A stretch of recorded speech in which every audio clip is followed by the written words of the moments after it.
Ballyclare District Historical Memorial Association.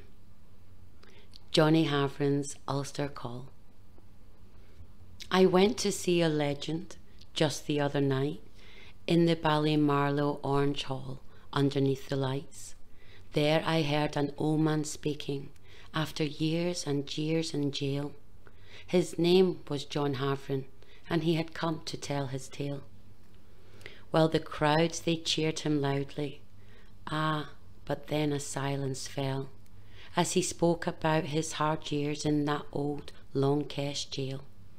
And although John was now free, his heart was still in pain, for his country and his beloved people were still being made to feel ashamed.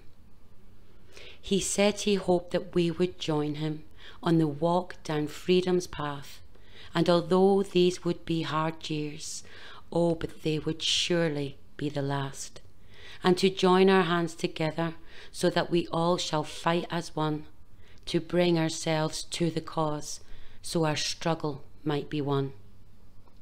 I went home to bed that evening.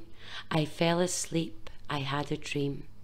I dreamt that I was standing there in Ulster's fields so green, surrounded by the headstones of the volunteers of the past.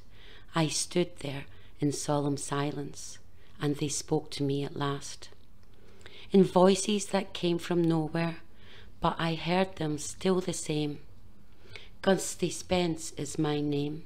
I was tortured in a prison cell for all my comrades' names, for these I would not tell. I am Brian Robinson. In cold blood they shot me down. Just like young Robert Wandsworth, I was murdered by the Crown. Standing right beside me was Lord Carson and James Craig, and before we walked too far, many other volunteers were named.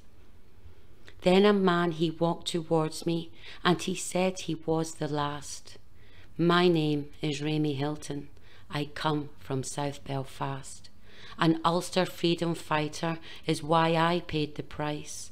A sellout by my government is why I was sacrificed. It was good to hear wee John's voice ringing through that orange hall, listening to what he had to say, making us proud to have answered Ulster's call. While men like John Haverons still stand today to remind you of our cause and why we fought for freedom from Irish Republican laws. From your friends and comrades in Ballyclare, Ballymena and Antrim.